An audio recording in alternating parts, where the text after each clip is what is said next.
and welcome to Anime Audio Commentary. Today I'll be commenting over episode 20 of Kill la Kill. If you'd like to watch along, start watching now.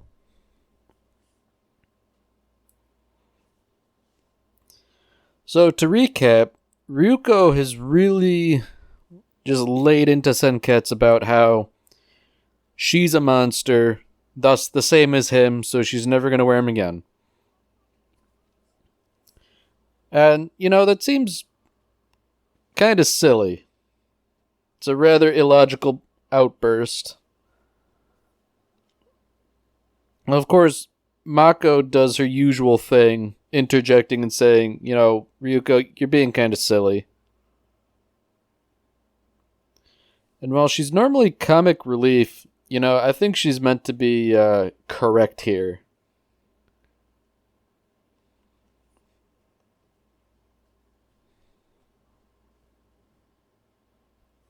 So we've reached the edgy section of Kill la Kill. And just to piss off Ryuko more, Nui shows up to rub salt in the wound.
As much as it pains me to say it, Nui is bringing up a good point here about how Ryuko's getting mad at all the wrong people. Of course, she's saying it just to goad Ryuko into reckless action, but nonetheless, there's a grain of truth in what she's saying.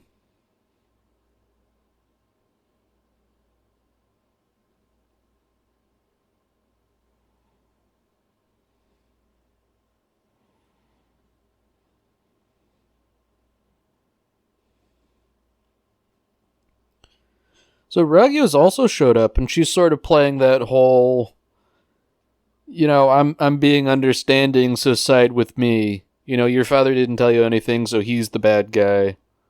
That whole routine. And yeah, there is a grain of truth in what she's saying. But at the same time, she's also trying to conquer the world. So, I feel like whatever she's saying should be taken with a pretty large pile of salt.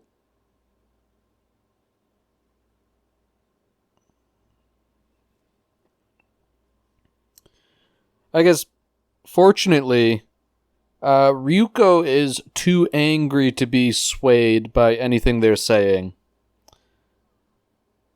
But they do let her know that, she wants to kill him, come to Honnouji Academy. And it's obviously a trap, but at this point, Ryuko is too far gone to think carefully.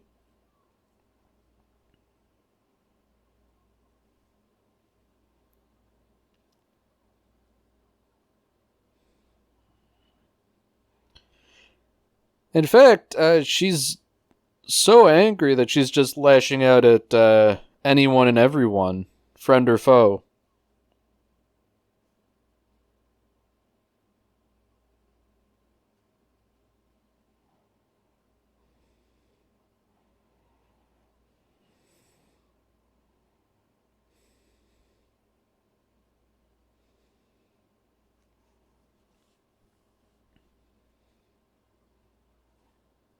So it's becoming very clear that, having been infused with life fibers, Ryuko is not to be messed with at all, given that she's able to slice buildings with little effort.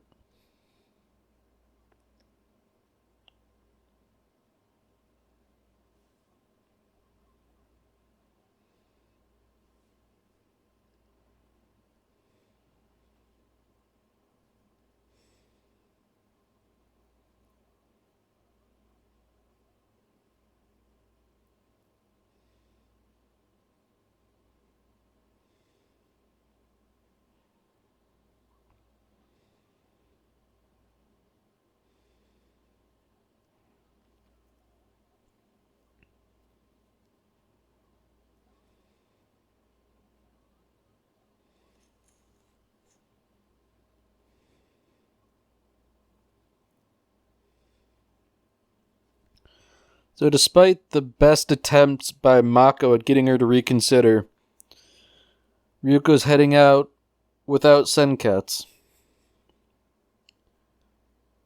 So as far as things go, she's sort of like a third party in all of this. Like, there's Nudist Beach, Revox, and then Ryuko, who is unaligned.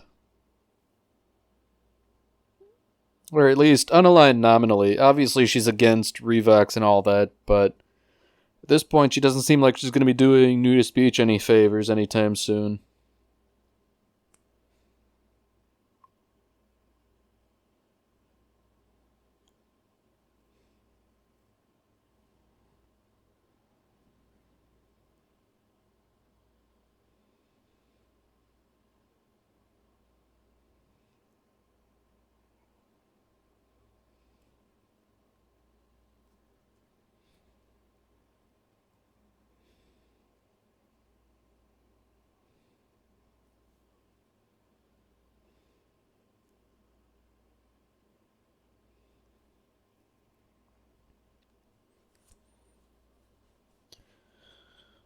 So at the Nudist Beach Command Center, they're trying to make sense of everything that's going on. Understandably so. The general sentiment seems to be that if Ryuko can kind of put Ragyo and Nui down, then, that's good.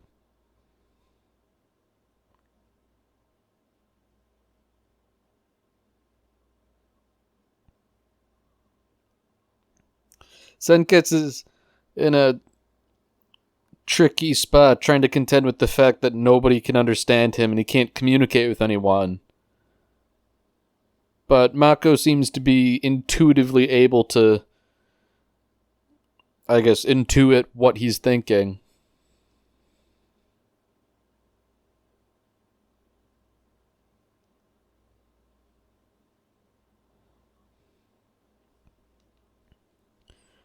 So for the first time, the Nudist Beach command structure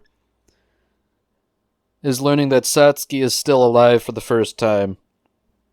I suppose it makes sense, but apparently they thought she had been dead for, I guess, the previous month.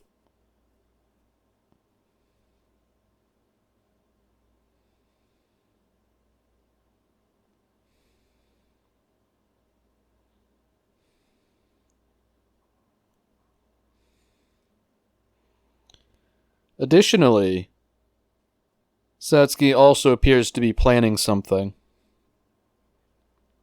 The Elite Four seem to know what's up, and suddenly they're feeling a lot more sanguine about the situation.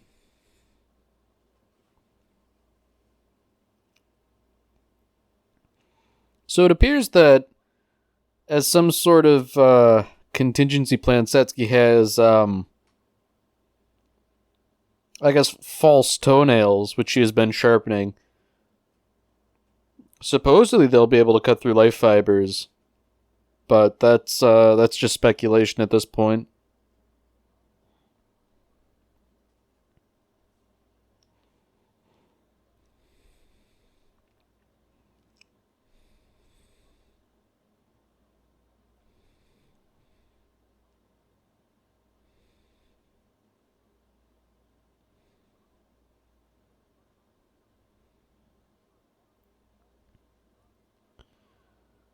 So Mikisugi reveals that, this is truly the 11th hour.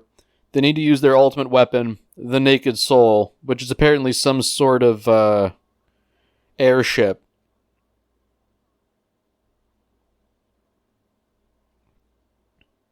So, in what I think is a nice touch, Takarada shows up again.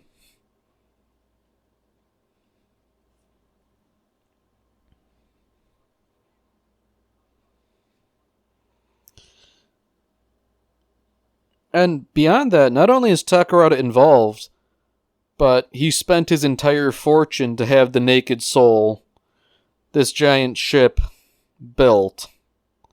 Which is rather a selfless thing considering how greedy and money-grubbing he was presented before.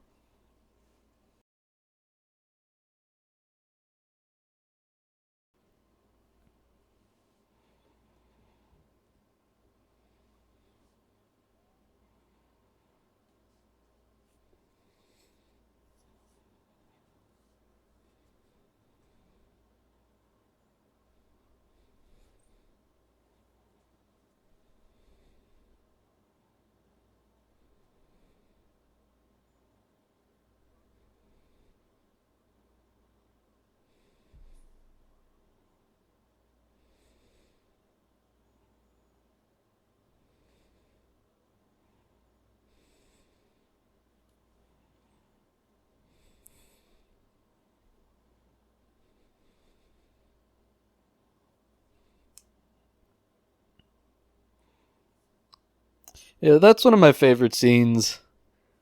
Takarada talking about how much money he spent on the Naked Soul and that he wants his money's worth, so, go kick their asses. The salute was a nice touch, too.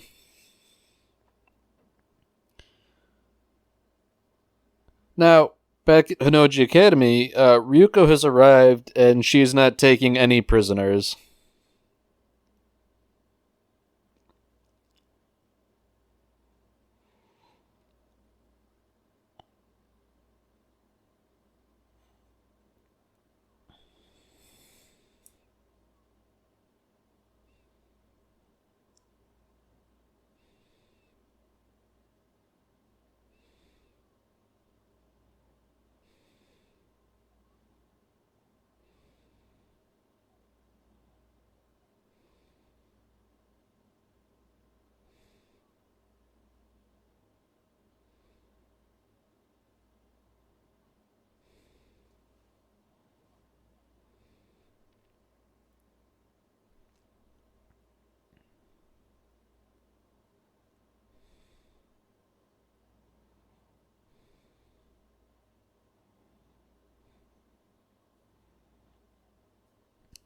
So now Ryuko and Nui are fighting for real.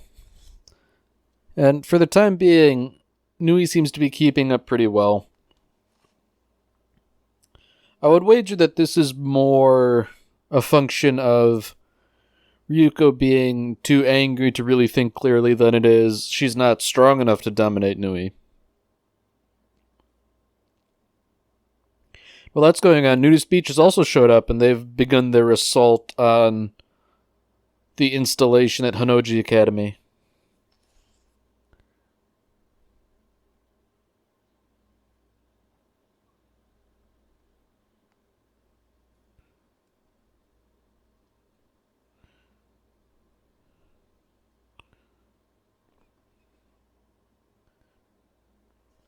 So for all the ordnance they fired, Ragyo has managed to survive it entirely unscathed.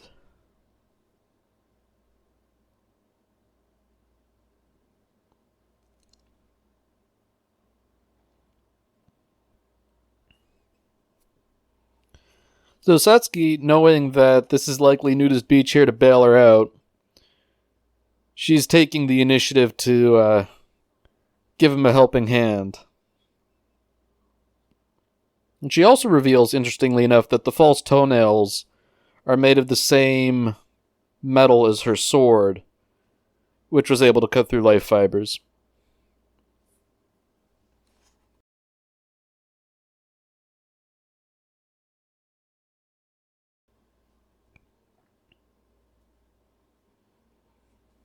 So back to Ryuko and Nui.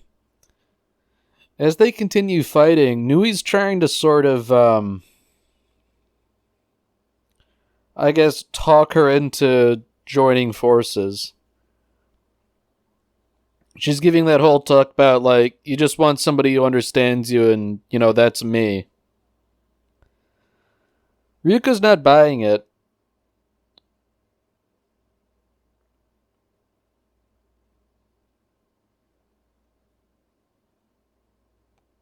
So we get a nice scene here where Ryuko impales Nui, but Nui reveals that she is also infused with life fibers.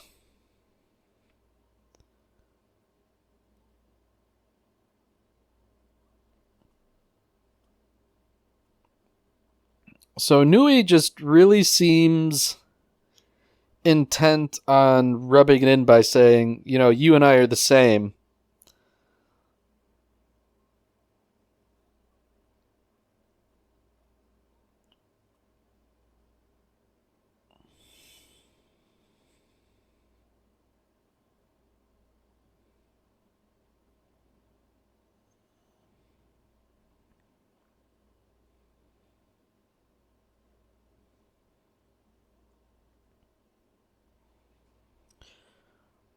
So it seems like during the fight, Nui managed to weave threads into Ryuko.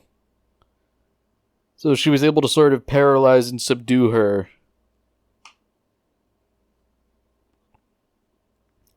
Ragyo seems intent on having Ryuko wear junkets.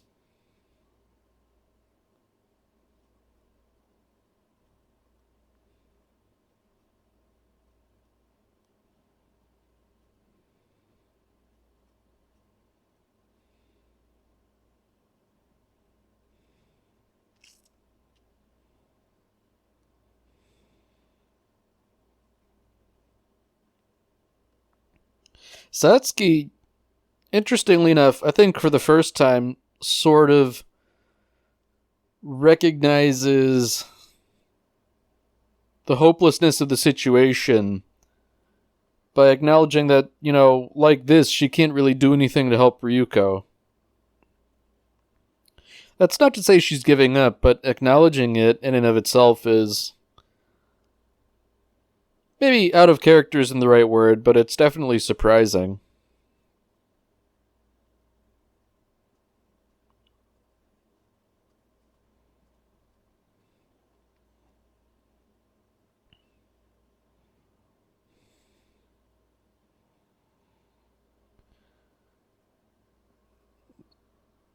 So here we have an interesting scene.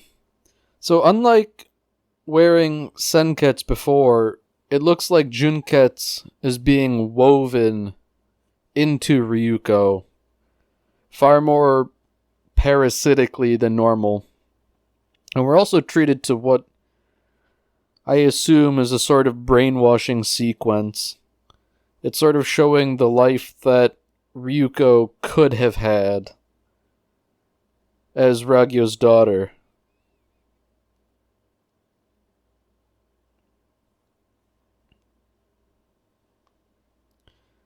And Ragyo's sort of talking about the bliss of wearing clothing and compare with this imagery of Ryuko in a wedding dress. It's sort of, I guess, a nice juxtaposition, especially when Junketsu has frequently been referred to as a wedding dress.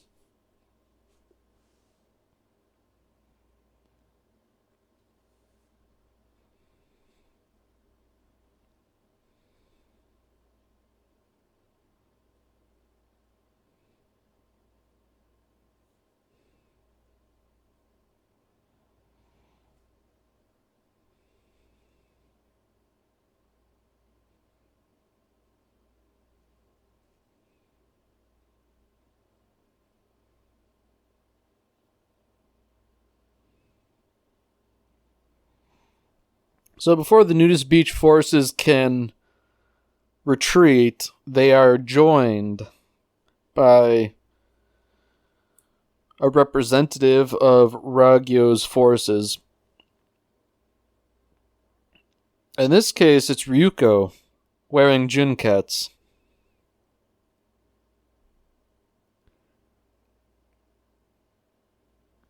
So Mikisugi very aptly recognizes this as the worst case scenario.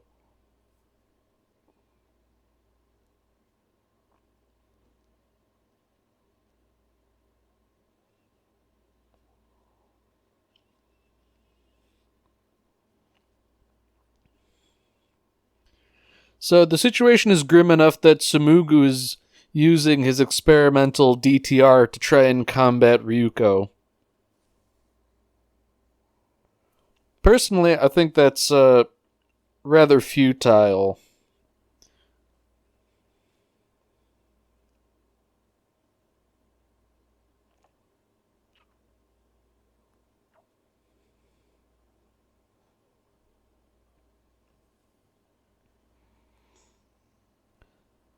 So Senketsu is now witnessing what's going on, and he is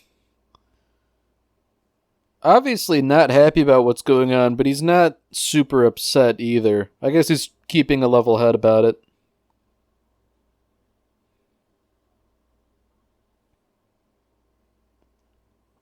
So interestingly enough, Ryuko, her character design's been modified slightly. Like the underside of her hair is now blue.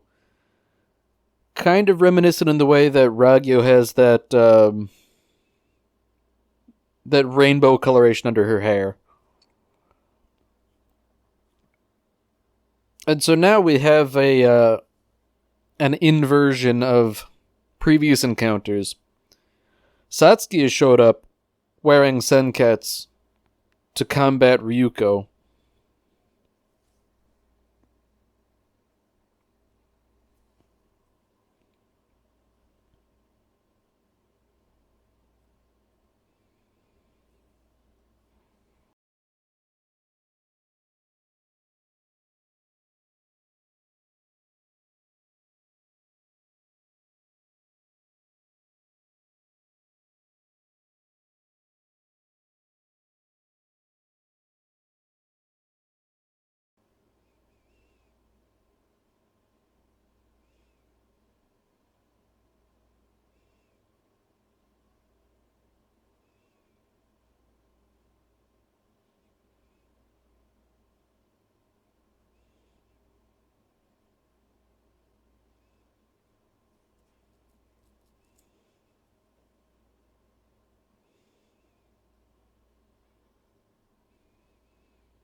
Alright, that's it for this episode.